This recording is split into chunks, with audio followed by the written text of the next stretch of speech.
لما تخش السوبر ماركت كده وتخش على تلاجة الجبن وتلاقي الجبنه دول.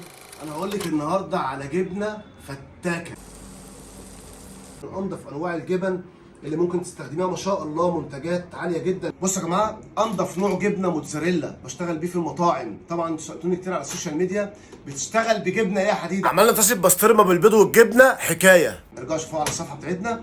احلى نوع جبنه ممكن تستخدميه في مكرونه بشاميل، في لازانيا، في بيتزا. موضوع جامد قوي، اولا في متناول الجميع، اقتصاديه، كمان كواليتي نمره واحد. انا شخصيا بستخدمها، وكمان في المطاعم وكل البراندات اللي بمسكها بستخدم جبنه موتزاريلا روما، اقتصاديه جدا ب 100 جرام ما شاء الله. تشوفوا المطاطيه والاسترتش اللي احنا عملناه ده. عندهم 3-4 انواع طبعا غير الجبنه الموتزاريلا. في بقى مهرجان من المنتجات، هرفع لكم الصفحه وارقام التليفون كمان. دي جبنه موتزاريلا بالقشطه، استخدميها في البيتزا او في المكرونات من ورا العقل.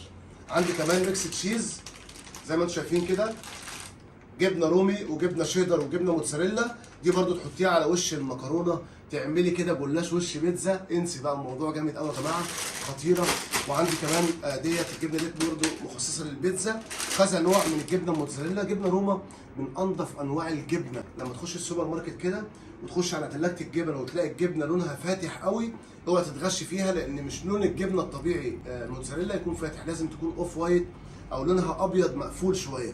انضف انواع الجبن اللي موجوده في السوق بكل امانه، منتجات عاليه جدا الكواليتي، وتقدري تستخدميها بكل سهوله وخطيره. مش محتاجه ان انت مثلا تفضي بقى كميه جبنه كتير عشان خاطر تطلعي الاسترتش اللي انت عايزاه.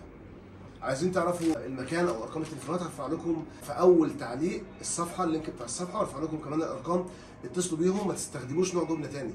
خلاص كده يعني، احنا موضوع ان احنا نجيب جبنه غاليه وان احنا نجيب جبنه نتغش فيها، او نوع جبنه مثلا مش مظبوط، او نجرب.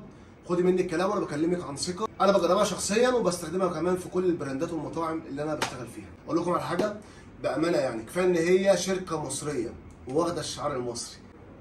السلام عليكم. استخدموا جبنه موتزاريلا روما فتاكه.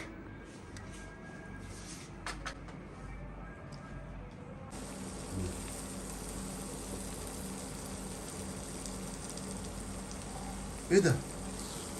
ده ولا سحر ولا شعوذه. بص الموضوع ما شاء الله.